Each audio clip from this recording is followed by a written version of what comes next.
पंचासी आर्य जगत के प्रसिद्ध वेदों के विद्वान बड़े प्रार्थना संत आचार्य संजय अजीत जी, आर्य जगत के वरिष्ठ भजनोपदेशक विद्वान भजनोपदेशक संगीत सम्राट, ये हमारा सौभाग्य है कि ऐसे संगीत के सम्राट को हम सुनेंगे। पंडित नरेश नेतम जी, बहन जो बहुत ही अच्छा कार्यक्रम गीतों के माध्यम से प्रस्तुत कर रही थी, बहन कल्याणी आर्य जी, आचार्य वेदार्य जी और हमारे संचालक महोदय कृपाशंकर शर्मा जी, अध्यक्ष महोदय, सभी आर्य भद्र पुरुषों, हमारी कोषाध्यक्ष श्री करुणा जी, राजेंद्र राणा जी, वंदनीय मातृ शक्ति, बहुत ही सुंदर चर्चा अभी हम श्रवण कर रहे थे। आर्य समाज का मंच एक ऐसा मंच है कि ध्यान पूर्वक सुने, ये संस्कारों की, परिवारों की सर्वत्र शिक्षा देता है। यदि कहीं हमसे भूल हो जाती है या हम अज्ञानता के कारण गलती करते हैं, यदि विद्वानों को सुने तो हमारा निश्चित कल्याण होता है।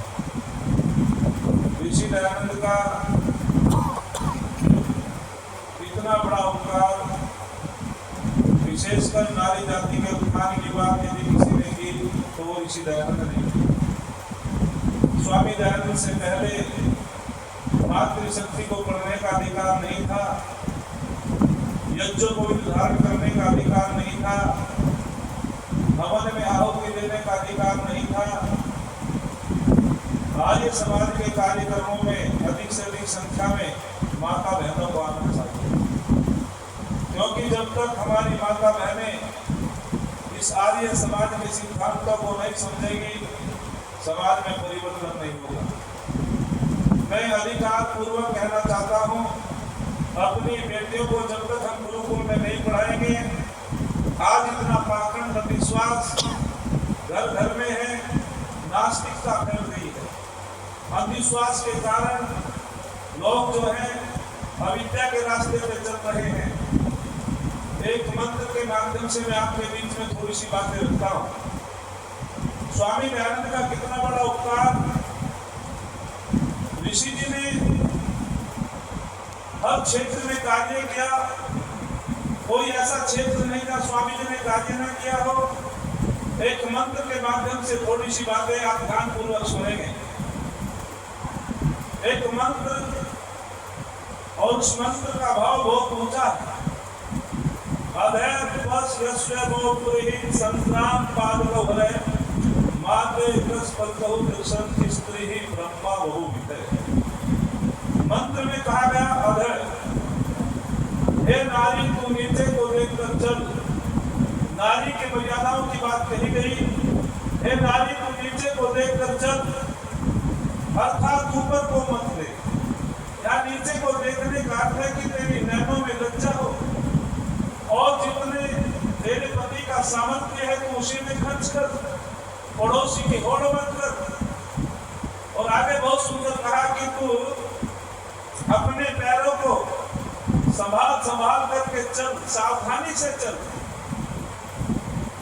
तेरे शरीर का कोई अंग प्रत्यंग दिखाई ना दे, वस्त्रों से आच्छादित हो।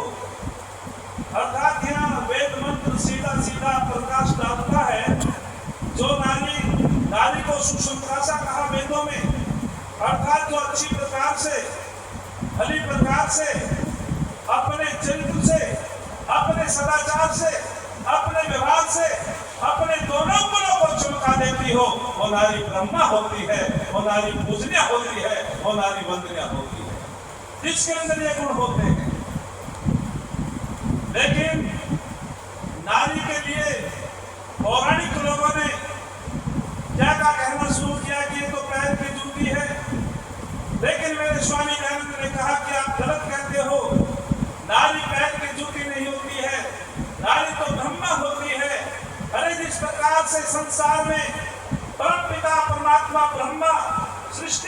निर्माण करता है, ठीक उसी प्रकार से ये नारी समाज का निर्माण करती है, संतान का निर्माण करती है।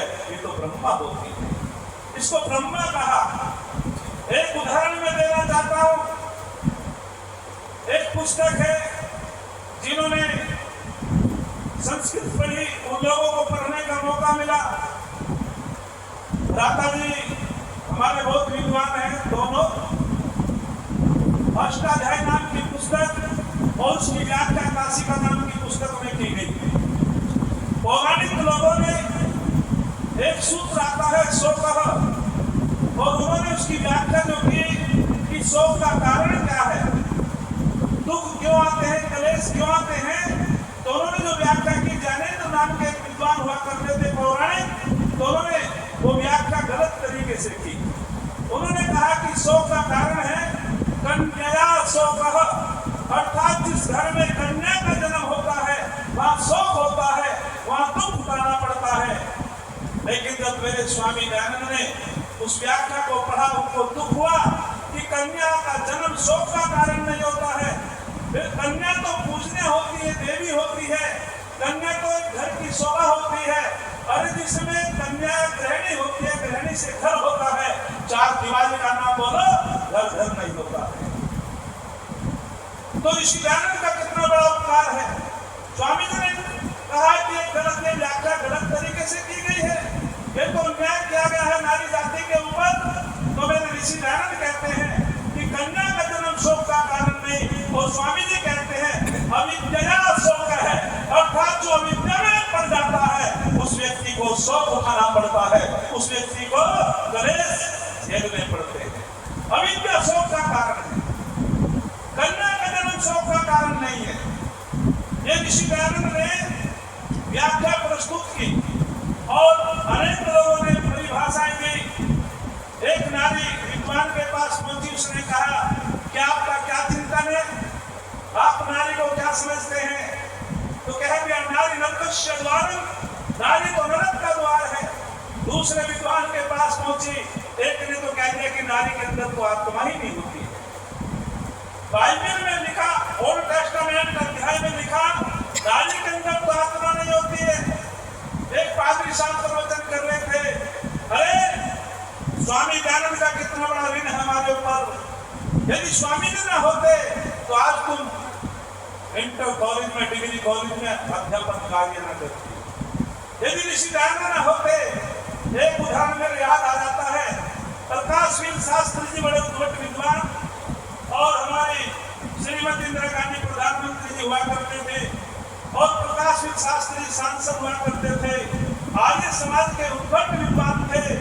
तो उन्होंने एक बात पूछा कि मैं पूछना चाहता हूं कि तुम्हें प्रधानमंत्री किसने बनाया?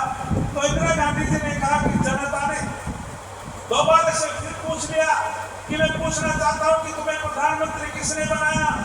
उन्होंने फिर कह दिया कि जनता ने। तीसरी बार फिर पूछा तो उन्होंने कहा कि शास्त्री जी मैं बार बार उत्तर तो दे रही हूँ, लेकिन आप मेरे उत्तर से संतुष्ट नहीं हो।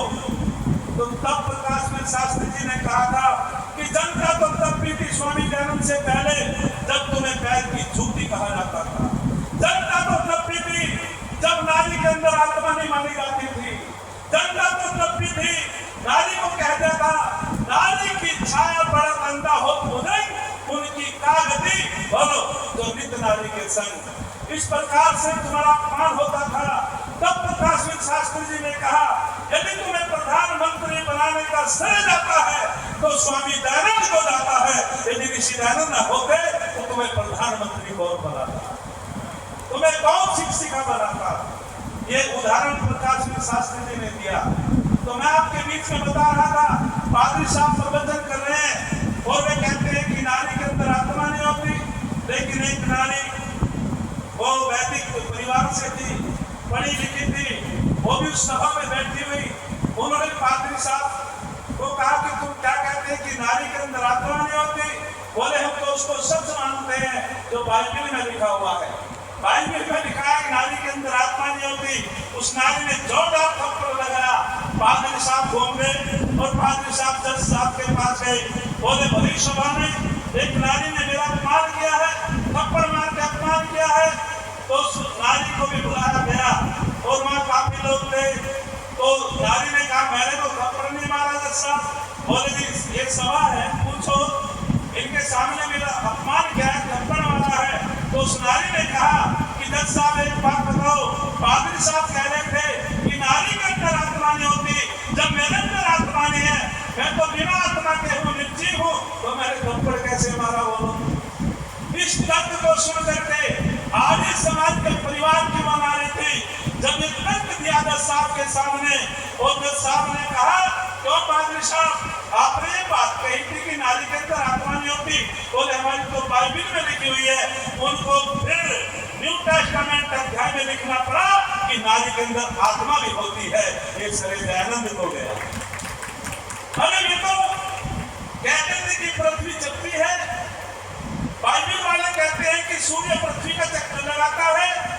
लेकिन जब ये स्वामी दयानंद और हमारे वैदिक विद्वानों ने बताया कि पृथ्वी का गोल है इसलिए भूगोल है,